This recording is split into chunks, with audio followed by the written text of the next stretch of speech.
Every time I say there's no straight man listening to this, I have the same 2 people say I'm straight, and I listen. I'm like, bravo. Nice. Well, right now we have women listening and gay men. Well, they can follow me. I'm at Rachel Uchitel NYC. She's really pretty, guys. So Thanks. slip for all the straight men out there listening. Slip into what is just if you were to pick someone in the media, like what's your type?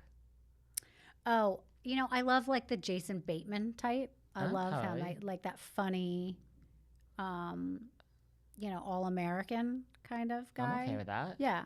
I don't like too handsome and like, narcissistic asshole. I like the funny husbandy type. Do you know what I mean? I like that.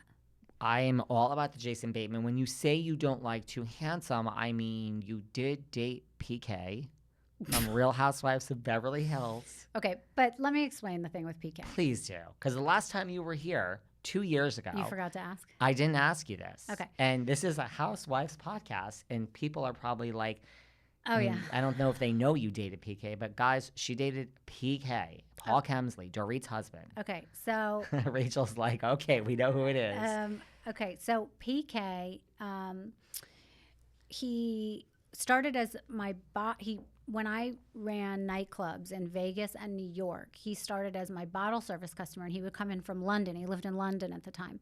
And he would come in, and we were just friends. And he would come in with his friends from London and New York and sometimes Dubai or whatever. And he would spend, some money, and I would help him, with his clients or whatever. And we developed a friendship over a year. So really, we became really good friends over the course of a year. And I really liked him. And he would always kind of try and date me, but I was never into him. Like, I really liked him as a friend. And then we became best friends. So then I started to take him out to Vegas. And he became my #1 bottle service customer. He was the first bottle service customer in Vegas, no joke, to spend $250,000 on a bottle service. No one at the time had done that. I worked at Tao at the time, and he spent all this money. It was a big deal in the bottle service industry, in nightclubs in general. It was the most money anyone had spent on one table in an evening. So then we started to learn what it was like to cultivate a client, to, spend a year befriending somebody, then have them trust you enough that, I could kind of control the room. He wanted to befriend the DJ. We had like a go-go night or something, and he became one of the judges that night to be able to spend this kind of money, right? And he was throwing out money on the dance floor, and he was buying the whole room.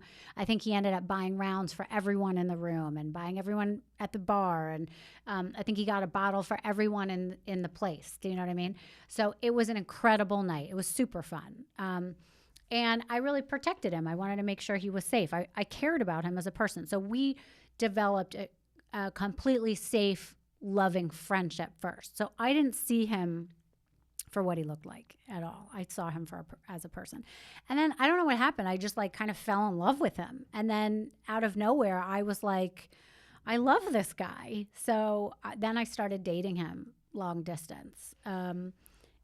Excuse me. And bless you. And so that's how it happened. And then, we dated on and off, back and forth from London. And this was when he was divorcing his wife at the time, and it was a little bit touch and go because I think that was really hard for him. I mean, I know he had some kids from his previous marriage who he was really connected to and really didn't want to leave in London. So, that was really hard for him. How the hell does PK have $250,000 to throw around on a bottle service? Well, he ended up filing for bankruptcy, I think, after that. Like, not soon after that, but somewhat soon after that. And, I'm not sure. I don't really know. At the time, he was doing really well, but... Well, when you spend $250,000 on, Grey Goose and Casa Amigos, and that would help with your bankruptcy.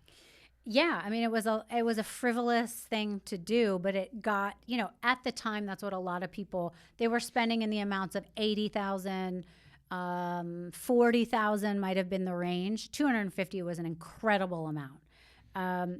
Another time when he came in, he spent $400,000. So that was not the last time he did that. So he became known as one of our biggest spenders. In New York, I brought him, I think, to 10 June one night for my birthday. He spent $75,000 in our Manhattan Club marquee. I think he spent, $125,000. I mean, he spent over $1 million in my presence on alcohol for the club. Huh. Yeah. I mean, I love my drinks.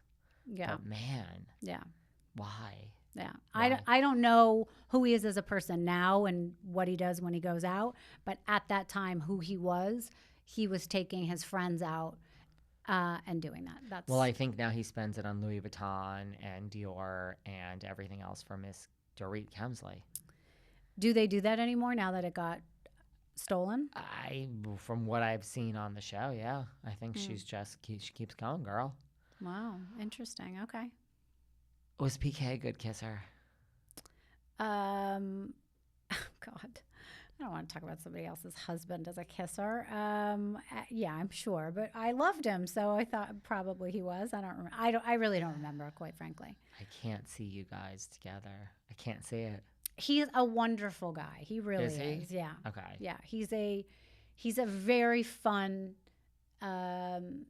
He's like a gregarious, exciting guy that when he walks in the room, everything's more exciting because he's around. The intimate stuff is not, where he performs the best, but his personality is so engaging and wonderful. He's a wonderful guy. Well, I do type wish him you the marry. best. Yeah. I mean, he's wonderful. His friends are all wonderful. He's a good guy. Well, I mean, you're very pretty. Dorit's very pretty. I mean, he pulls. So it must be a great personality. He does, and I know some of the other women that he's been with, and even his ex-wife was a really wonderful, beautiful woman. Much different, like more bohemian, but That could be pretty. very beautiful woman.